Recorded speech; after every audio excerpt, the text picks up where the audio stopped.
धुरंधर में किरदार है हाँ। जो आपकी किताब से भी निकल करके आया। हाँ। उसमें अतीक को बताया गया है पाकिस्तान के साथ एक कनेक्शन है, एक नोटों की खेप तैयार होती है, उत्तर प्रदेश में लाई जा रही है क्योंकि कुछ उन्हें बड़ा गेम मचाना है। उससे पहले ही उसको सल्टा दिया जाता है। 52 दिन की कहानी उमेश पाल की मौत से लेकर के अतीक तक के आपने लिखी। कितना कनेक्शन आप जोड़ पाते हैं इस धुरंधर 2 से उस किरदार का? आपने मुझसे सवाल पूछा कि जो अतीक अहमद है उसको उसमें दिखाया गया है, और जब 60,000 करोड़ की नकली करेंसी नेपाल के रास्ते आ रही है तो अतीक अहमद को सल्टा दिया गया। ये सवाल आज क्यों पूछा आपने मुझसे? रमा सोलंकी इतने सालों से जर्नलिज्म कर रही हैं, फील्ड पे जा रही हैं, अखबार रोज पढ़ती होंगी, अपना फोन रोज स्क्रॉल करती होंगी। ये सवाल धुरंधर के बाद क्यों हो रहा है कि वो आईएसआई एजेंट था कि नहीं था? क्या देश के किसी भी जर्नलिस्ट में ये कुव्वत नहीं थी कि वो खबर निकाल पाता कि अतीक के आईएसआई से संबंध है? क्या लश्कर तैयबा से उसके कोई रिश्ते हैं? क्या वो नकली नोटों का धंधा करता था? क्या वो हथियारों की सप्लाई पाकिस्तान के थ्रू कराता था? ये कभी कोई रिपोर्ट आई क्यों नहीं? दूसरी बात, अगर ऐसी कोई रिपोर्ट थी तो आपने भी कहीं से मासकॉम किया होगा, पहली बार इंटर्न बनी होंगी, फिर रिपोर्टिंग शुरू हुई होगी और तब ये करियर यहां तक पहुंचा होगा। तो आईएसआई ऐसा तो है नहीं कि एक आईएसआई से संपर्क के लिए कृपया 9 दबाए, तो ऐसा तो नहीं है कि 9 दबाया और आईएसआई से संपर्क हो गया। आईएसआई से मनोज राजन त्रिपाठी अगर पाकिस्तान महीने में 4 बार 5 बार फोन करना शुरू करेंगे तो ये नहीं कि मैं कोई दोषी हूं, लेकिन मैं स्कैन पे हूं, बिल्कुल रेडार पर है। कश्मीर से लेकर कन्याकुमारी तक, गुजरात से लेकर पश्चिम बंगाल तक एक छोटा से छोटा स्लीपर सेल भी स्कैन पर रहता है और वो पकड़ लिया जाता है। ओके। 60s, लेट 60s में अतीक पैदा हुआ है, 75 में उसने पहला क्राइम किया है, 4 से 5 बार का वो एमएलए है और 1 बार का सांसद है। वो सांसद है जिसके एक वोट से परमाणु संधि के दौरान यूपीए की जो मनमोहन सिंह गवर्नमेंट थी वो बची। इसके बाद 2017 में भी वो चुनाव लड़ने के लिए उतरा। उमेश पाल की हत्या की 250 के आसपास मुकदमे हैं उसके ऊपर। इतने सालों में ये बात 2026 में ही क्यों आई कि वो आईएसआई का एजेंट था, कि वो लश्कर तैयबा से उसके रिश्ते थे, कि वो हथियारों की खेप सप्लाई करता था, कि वो नकली नोटों का धंधा भी करता था? इसलिए आई क्योंकि अभी तक किसी को मालूम नहीं था। एक अखबार की कतरन दिखाई जाती है कि हाँ इसमें ये ऐसा ऐसा था। तो मैं कहता हूं कि जिस दिन अतीक मारा गया है उसकी दोपहर की बात है, जब धूमनगंज की पुलिस, इलाहाबाद के धूमनगंज की पुलिस उमेश पाल मर्डर के वेपन रिकवरी के लिए उसको कसारी मसारी ले जाते हैं, जहां एक खंडहर में वो सारे वेपन थे। उसके बाद धूमनगंज में उसकी पूछताछ होती है और पूछताछ में वो ये बताता है कि मेरे संबंध आईएसआई से हैं, मेरे संबंध लश्कर तैयबा से हैं। मैं बस ये 2 बातें, हथियार हम वहां से मंगाते तो ड्रोन ड्रॉपिंग के जरिए आते थे। कसारी मसारी का पहला पन्ना पढ़ेंगे तो ड्रोन ही आ रहा है पाकिस्तान से। हाँ। और गुरदासपुर जो पंजाब का पाकिस्तान बॉर्डर से सटा हुआ है, वहां गिरता है, वहां ड्रॉप होता है। हाँ। और उस स्पॉट पर खड़ा हुआ है इरफान खुर्जेवाला। हाँ। इरफान खुर्जेवाला देश का सबसे बड़ा वेपन सप्लायर, स्मगलर। ये बात इतने सालों में, 75 का पहला क्राइम और 2026 में धुरंधर 2 रिलीज होने के बाद आईएसआई का मसला इतने दिनों बाद क्यों आया? पहले क्यों नहीं आया? उसने राजू पाल सिटिंग एमएलए को 5 किलोमीटर तक दौड़ाकर गोली मारी। बिल्कुल। जमीन के एक हिस्से को अपनी टाउनशिप की डिजाइन बिगाड़ने से बचाने के लिए मदरसे में पढ़ती 13 से 14 से 15 साल की बच्चियों के साथ उसके गैंग ने उसने एक गरीब महिला को उसकी जमीन हथियाने के लिए उसके पति और उसके बेटे को करंट लगा के जनरेटर से उसको मार डाला। उसने अपनी ही रिश्ते की एक बहन जिसका नाम अलकमा था, उस अलकमा की ऑनर किलिंग की। उसने अशोक साहू नाम के एक आदमी को केवल गाड़ी बैक न करने पर मारकर फेंक दिया। उसने चांद बाबा जो अपना गुरु था उसको मार दी, उसको छाती पर पैर रखकर गोली मारी। उसने हम्मन और जग्गा जो उसके चेले थे उसकी लाशें उठा के कसारी मसारी के जंगल में फोन फेंक करके कोतवाल को फोन किया, ए दरोगा जी लाशें पड़ी हैं उठा ले जाओ। वो अतीक था। उस अतीक के बारे में किसी को नहीं पता चला कि वो आईएसआई का एजेंट था। 2026 में जब उससे माफ कीजिएगा 2023 में जब उससे पूछा गया तो उसने कबूल किया। क्या कोई इंटेलिजेंस ब्यूरो आईबी को आज तक पता ही नहीं था? क्या किसी भी रॉ को यह बात पता ही नहीं थी कि अरे यार इलाहाबाद में बैठा हुआ खुद को इलाहाबाद के फूलपुर का जवाहरलाल नेहरू कहने वाला, खुद को अमिताभ बच्चन इलाहाबाद का कहने वाला अतीक अहमद आईएसआई का एजेंट था? किसी को नहीं पता था। एक छोटी सी घटना बताता हूं। बिहार में एक डीजीपी थे डीपी ओझा। डीपी ओझा ने शहाबुद्दीन के लिए एक रिपोर्ट बनाई जिसमें उन्होंने बताया कि शहाबुद्दीन के आईएसआई से संबंध है। उन्होंने पूरी एक डिटेल्ड रिपोर्ट बनाई और राबड़ी देवी चूंकि उस वक्त मुख्यमंत्री थी लिहाजा उनको दी।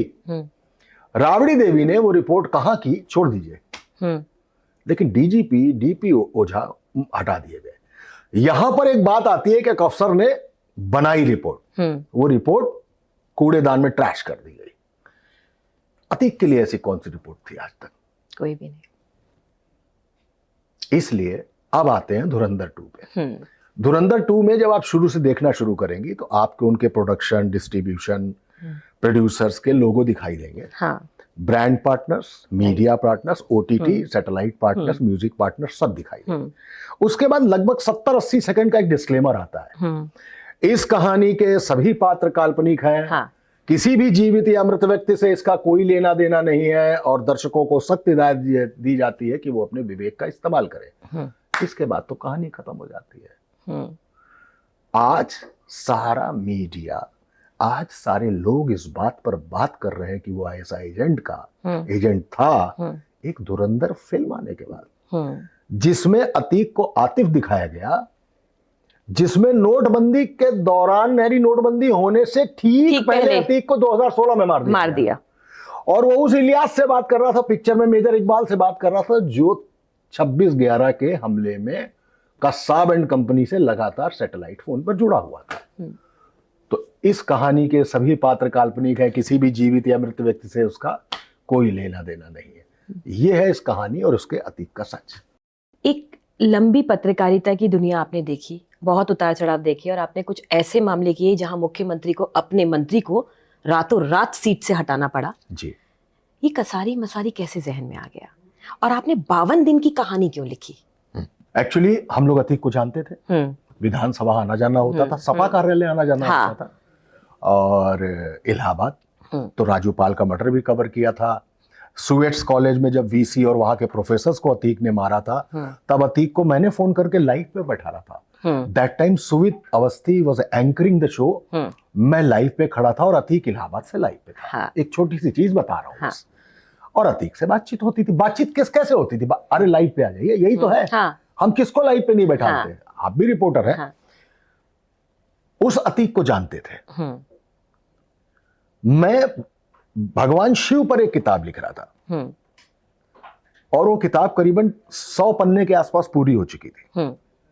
अचानक मैंने देखा अतीक के मर्डर का विजुअल। ठीक है, लाइव अतीक के मर्डर का जब विजुअल मैंने देखा तो मैंने देखा कि ये विजुअल तो लाइव आ रहा है। हाँ, बिल्कुल लाइव। तो रमा ने कभी ऐसे कोई मर्डर को लाइव देखा है? क्या देश ने कभी देखा है सर? करेक्ट, मेरी अगली बात यही थी।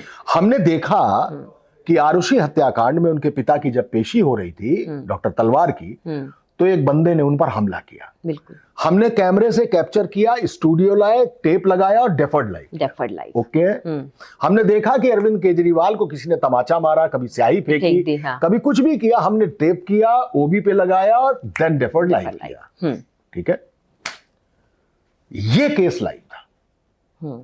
तो मेरे जीवन का I have started on for TV 2003 और 4 लाइव पहली बार देखा। किसका देखा? 5 बार के विधायक, 1 बार के सांसद और राक्षस का। हाँ, मैं अतीक को राक्षस कहता हूं। हाँ बिल्कुल, उससे क्रूर कोई नहीं। मैं रावण मानता हूं उसको, यजीद मानता हूं उसको। क्योंकि अगर बच्चियों का बलात्कार, वो भी मदरसे में पढ़ती हुई बच्चियों का, तो मुसलमान थी वो, ना हिंदुओं का था ना मुसलमानों का था। ठीक है, खाल उतार लेता था। बिल्कुल करेक्ट है, बिल्कुल ऐसे ही था वो। उस अतीक को मरते देखने के बाद दिमाग में एक चीज आई, ये दोनों भाई एक साथ हथकड़ी में क्यों बंधे हैं। हाँ। दूसरी बात जहन में आई कि इस उत्तर प्रदेश में 3,500 से ज्यादा हाफ एनकाउंटर हो चुके हैं, लेकिन जो पुलिस अतीक के आसपास लगी थी उसके हाथ होल्स्टर पे क्यों नहीं गए। कम से कम पैर पे ही गोली मार देते, लेकिन वो मारते रहे और किसी तमंचे से गोली नहीं मार रहे। हाँ। तमंचा मतलब कट्टा। और इससे पहले कट्टे ही सुने थे, एक पिस्टल बाहर से आ रही है। मैं इसका किस्सा भी आपसे सुनना चाहूंगी। वो पिस्टल को जब एक बार आप कॉक करके चलाते हैं तो ऑटोमेटिक है, कई बार गोली चलती है। जिगैना उसको कई बार मारते रहे, आराम से मारा, मारने के बाद पिस्टल फेंकी, पिस्टल फेंकने के बाद जय जय श्री राम के नारे लगाए, और तब खाकी ने आराम से जाके उनको पकड़ लिया। ये मेरा दूसरा सवाल। तीसरा, जो मेरी मेमोरी काम करती है, तालिबान में एक इलाका है पंजशीर। उस पंजशीर पर तालिबान कब्जा इसलिए नहीं कर पा रहा था कि लॉयन ऑफ पंजशीर के नाम से मशहूर जो थे अहमद शाह, वो लगातार तालिबान से लड़ रहे थे। उनकी इस दमदारी को देखते हुए एक विदेशी चैनल ने उनका एक इंटरव्यू लिया। इंटरव्यू चल रहा था, कैमरामैन सामने लगे थे, क्रू अगल बगल खड़ा था, और अचानक सबने अपने बेल्ट के बटन दबाए और सबके सब मर गए। हाँ। और अहमद शाह भी मर गए। यानी वो नकली पत्रकार बनकर आए थे, and they all are Taliban के सुसाइडल बॉम्ब। ठीक, सुसाइडल बॉम्बर। तो मैंने तीसरा सवाल ये था कि यार इनको पत्रकारों ने मार दिया। तो आज मीडिया की भीड़ में एक स्पेस है किसी अरविंद केजरीवाल पर स्याही फेंकने का, किसी आरुषि के बाप को पर हमला करने का, और किसी अतीक को मार डालने का। ये कैसे आया? ये मीडिया की ग्रोथ है। अच्छा, इसे आप ग्रोथ कह रहे हैं। मेरा यही सवाल है कि ये कैसे आया? ये सवाल तरीके से आया कि घटना के जरिए? नहीं, वो मुझे अहमद शाह याद आ गया ना। हाँ। अब इसके बाद उत्तर मिल गया। हाँ, अहमद शाह याद आ गया। अब मैंने ठीक नेक्स्ट डे, पहले तो रात में ही मैंने करीबन 3 बजे मेरे जो पब्लिशर है जिनके लिए मैं भगवान शिव की किताब लिख रहा, अमेज़न वेस्टलैंड, मैंने उनसे कहा मैं ये कहानी रोकता हूं, मुझे अतीक पर कहानी करनी है। तो कहानी ऐसे नहीं होती है, बोर्ड बैठता है, सिनॉप्सिस जाता है, फिर वो तय करेंगे। बट अगले दिन सुबह उनका फोन आया, दे ऑल डिसाइडेड अतीक पे करो। 52 दिन क्यों? हाँ, आ रहा हूं। फिर मैं रिसर्च पर निकल गया। 52 दिन इसलिए कि जैसे आज तक की सबसे बड़ी नॉवेल समझ लीजिए या जो भी समझ लीजिए, मैं आज तक की सबसे बेहतरीन स्क्रीन प्ले, सबसे बेहतरीन कहानी अगर किसी को मानता हूं तो रामचरितमानस को मानता हूं। वजह, उसमें एक कैरेक्टर है जो घर से निकाल दिया गया है। निकाला किसने? माँ ने। ठीक है, बाप मर गया, पैदल चल रहा है, विलन आता है। विलन कौन है? जिसकी लंका है, सोने की लंका। एक मां, इधर पत्नी, उसको उठा ले गया। अब फाइटिंग केजीएफ वाली। ठीक है, मुझे लगा कि रामचरितमानस अगर लिखी गई तो उसमें कैरेक्टर राम का जितना बेहतरीन तरीके से उठाया गया, सिर्फ रावण पर रामचरितमानस नहीं लिखी गई। करेक्ट है? वो रावण जिससे बड़ा भक्त कोई था ही नहीं। भगवान राम से भी ज्यादा वो शिव भक्त थे। हिला दिया था मानसरोवर। तभी उसको 10 सिर मिले थे। 10 सिर का मतलब कि आप जैसे कभी आपने रैम्बो खेला हो या लोगी मारियो वीडियो खेला हो तो लाइफ्स मिलती हैं, तो रावण के पास 10 लाइफ थी। दशानन। मुझे लगा मैंने अतीक पर कहानी लिखी तो मैं एक विलेन पे कहानी लिखूंगा। नहीं लिखना, लोग कहेंगे यार अतीक का महिमा मंडन कर दिया। नहीं करना मुझे। रिसर्च की, लॉरेंस बिश्नोई गैंग, तिहाड़ जेल, बहुत आईपीएस, बहुत आईएएस, फिर मैं बुलंदशहर पहुंचा इरफान खुर्जेवाला को तलाशते हुए, फिर बुंदेलखंड जहां इन शूटर्स की ट्रेनिंग हुई थी, जिगैना चली टर्की से अजरबैजान, ईरान, पाकिस्तान होती हुई ड्रोन ड्रॉपिंग से हाँ। यहां गिरी आके। ये पश्चिम में राठी भाटी, मुन्ना बजरंगी का कत्ल, विकास दुबे को क्यों शामिल किया? क्योंकि मीडिया हेडलाइन चला था कि अतीक की गाड़ी भी पलटेगी। हाँ, तो आई फिर तो सबकी गाड़ी पलटेगी। तो मैं उनको बताना चाहता था ये क्यों कह रहे हैं कि हाँ। दैट्स व्हाई विकास दुबे। ठीक है, खैर उस पर आता हूं।